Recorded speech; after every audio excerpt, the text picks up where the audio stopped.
Hi, and welcome back to Prime Property. I'm Marissa Turner, and today we're doing an update on Paul Salvant's condo in New Orleans. And we're here with the Bugman. And Paul, it's been a month. What do we have going on? Well, we've got the sanding crew for the floors in here. We're putting in the tub in the back. We're putting the cabinets in this bathroom. Everything's been freshly painted. The trim crew has hung all the trim. All the cabinets have been painted.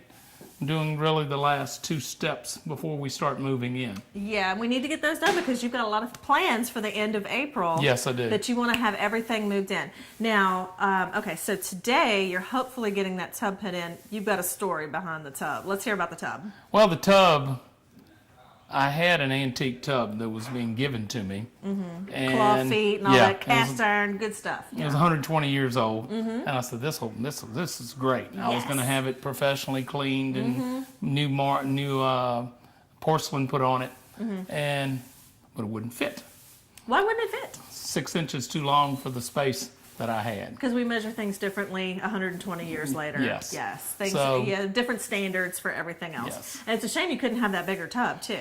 Oh. Now, if you had really wanted to put that bigger tub in there, what would you have had to do? Had to move a whole wall, which wouldn't match in the bedroom. So I had to go buy a reproduction that was 6 inches shorter and a lot more money.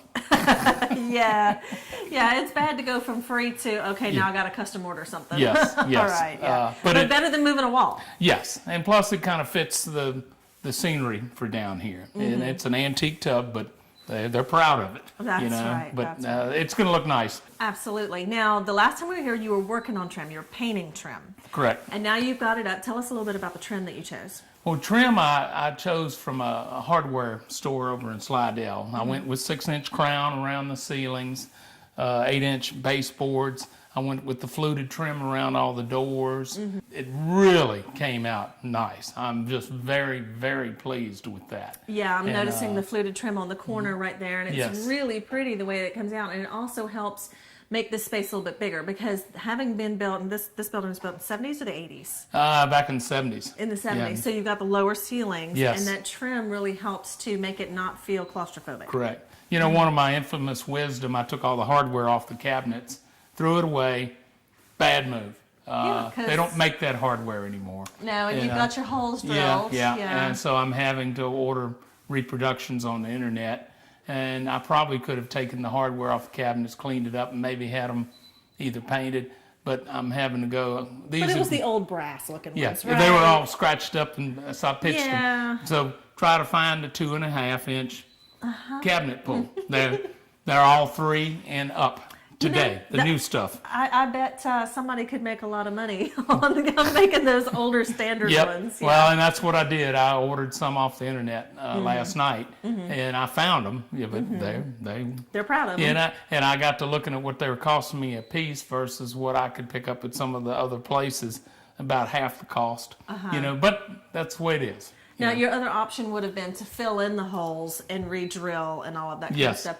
But and since they're a little closer together, right? Because the new ones are further apart. They're 3 inches or on up. These are 2.5. Nobody makes a 2.5 anymore. Right. You have to special order them. Yeah, having to fill and repaint and all that kind of stuff. Yeah. You would have seen those holes. And we're going with all polished brass knobs back. On here, so it's going to really look nice, and they'll be in the next week or so. Now you have the cabinets painted here, and what once again, yay for knocking down where the microwave was. Yes. There was a big micro hood that kind of blocked the whole view going into the It blocked living everything. room. Now, back in the day, they wanted an enclosed space for the kitchen and all that kind of stuff, a galley-style kitchen. But now we want things more open, especially if you're using this as not just your business annex, but also to entertain and everything else. You don't want to have everything blocked off, especially when you have a smaller space like this. Correct. Got to open it up, and that's something that your decorator had said as well. Yes. So you got it opened up. Love that area, and you've got the old refrigerator taken out. You had been using it for convenience. Yes, it's gone. I've got a new one, but I got to finish these floors first. Got to finish these floors. Now let's talk about the floors. We got new floors in some areas. Yes. And you are sanding these old floors that were put in 70s, 80s when it was built. And you really had to sand it because you had some big marks on some of that. Had some big marks, and they went in and did just a poor treatment on I think they went in and put some polyurethane on them and rolled it on, and it was all bubbling up and all uneven. Who knows what a previous owner might have just Yes. So slapped we're on. having to get it down to the bare wood. You know, the 2 bedrooms, we put brand new oak in. Right. So we're it's a challenge, but we're hopefully by the end of this week we'll be putting some stain on the existing wood and getting it finished. And then sealed, yeah. And the seal it. hardest part of this, not just sanding, but getting all of that sawdust out of here. Because if it's still there, then it stays in the stain and it stays in the seal and everything else. Just like if you were trying to refinish a concrete floor, you've got to get every little piece of dust up, every little hair, every little everything, or it stays there forever and ever. Yes. Yeah, so that's the hardest part. So you got guys in here, they've done some sanding, they've done all the sanding in here, and they're using the shop vacs to get all of that out. That's correct. Yeah. Correct. Now that's also hard to do if you've got other people coming in and you've got all that blowing around. It's kind of hard to get everything done at once, but you've got some guys multitasking in here. Yes. I've got the plumber in the back, and he's going to be here probably the rest of the week tying in. I've got an electrician coming in Friday. We put a crystal chandelier in the living room, but I've got it covered right now because of the dust. Yes. So I've got a really nice crystal chandelier that I picked up at a swap shop in Mobile. Really nice looking chandelier, but I've got it covered up right now. It's hung and it's working fine.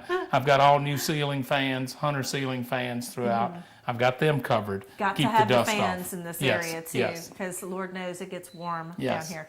Now in this smaller bathroom that's right here, you got some cabinetry going in now too. Yes. That's exciting. That's in the process. I've got the matching marble top for the kitchen that's going on top of these cabinets. Right. And so we'll have that probably hooked up before the end of the week also. And the marble flows so well to go with the fireplace and everything else. I've actually got a secretary that's the same marble. I've got a coffee table that's going to be in there, the same marble. Very and it pretty. flows with the fireplace, but it's the same marble. Very pretty. Good and old style. That's right. Getting everything tied in. Yes. And so part of the fun of doing this kind of a project, even though there's so much difficulty in making sure people get here when they're supposed to get here and get the project done when you need it get done, because you have to get this done to get, like the floors, you have to get done before you can put the appliances in. So there's so many things that have to happen in a domino effect.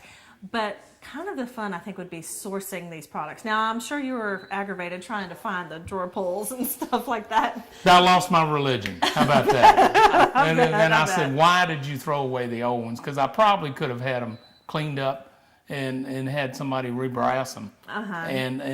But in my infamous wisdom, like I threw away a computer jack that was in this back cabinet. My wife asked me, where's that computer jack? I said, I threw it away. And she says, that goes to such and such. It costs $30. I said, well, you didn't tell me that. When I was painting the insides of these cabinets and Everything it was went just, out. everything went out. And I said, I just assumed there was something stuck in the back of the cabinet. And then I threw away some parts for the shower in this bath that I thought it was trash. But hey, we're getting over it. So a tip for people who might be doing renovations, keep a bucket of unknowns. Just put everything into the bucket, and after everything is done, if you still don't need what's in the bucket, then throw it away. I've got a set of keys that are floating around in here somewhere. I'm not sure if it's my mailbox key or something, but there's a set of keys that have been floating around here. I didn't throw those away. They go to something. Keys are important. It's a small set of keys, and they've been floating around, so I said I will hold on to those. There you go. They go to something. There you go. Okay, so floors today, tub today, cabinetry today, and then what? Appliances and furniture. Yeah, well, I got the washing machine dryer. They're in the washroom installed right now. I've got to put the new doorknobs on. And really, once the fellows with the floors get finished and the plumbers, it's move-in time. The only thing really I've got left to do is to paint the French doors and put a clear coat on the front door. I've sanded it down. It's ready to have a polyurethane put on it. So really, the only thing I've got left is a little touch-up painting, and basically the 2 French doors have to put a coat outside and inside, and I'm done. There you go. And it'll be fun to move in because we were thinking maybe before the end of March, but here we are, 1st of April, and it's still got a few things to go. But that's how things go whenever you're doing it yourself. Yes. And you're relying on these contractors to come out and do a good job, because it's better to get it done right the first time than to hurry up and have to come. Well, you know, and in turn, you know, I've had to bring some of my guys from Baton Rouge over here because I can't get the guys to show up over here. It happens. And so I've brought 2 fellows from Baton Rouge over here to give me a hand. The 2 I've got in here now, they show up when they say they're going to be here, and they're good workers. And so I'm there. We've been doing a lot of finagling together, you know, between the plumbing and the floors. So they're good workers. Now, how's things going with getting the termite contracts and everything down here in New Orleans? Well, I'm working on a big one. It's probably a $75,000 condominium development. I've got to go make the presentation to them. They're not happy with their termite company that they're using, and it's out in Metairie, and I got that lead from the referral group that I'm in. Excellent. On Tuesday mornings for breakfast, and it's their mother lives in there, so I went and spoke with them, and that would kick off my little That'd be nice. New Orleans place off pretty nice to get that. So absolutely. That's big on my agenda. I'm probably going to join the Chamber of Commerce once I get situated over here, get into some of the different government now that contracts. you're going to have a little annex here. Yes, absolutely. yes, that's what my game plan is. Yeah. Now, April, termite swarming season. They're flying like crazy. Yeah. We're booked up Baton Rouge, Gonzales for 3 weeks right now. And that week of rain we had, we kept selling work, and so we had to reschedule other ones. So and I was telling Franklin, one of my best termite men broke his foot. Oh no! And so he's out for 3 months. So we'll just do what we got to do. Work around it. The termites don't care. No, they don't care. You know, so we've hired some temp help to give us a hand to get caught up. You know, they can do the trenching and the manual part, and let my treaters do the part that they're licensed to do. Very good. So that's what we're doing. And then we've got a temp agency that I use, and they'll send some helpers out, and it works out. There you go. So if you've got some creepy crawlies or scary flying things or whatever it's the time you've got of the year. on, it is definitely the time of year. 225-923-BUGS, and of course there's the Ascension office as well. All the information is down here at the bottom of the screen. For more information, you can go to our website at primepropertytv.com, and we'll be back with more here on Prime Property.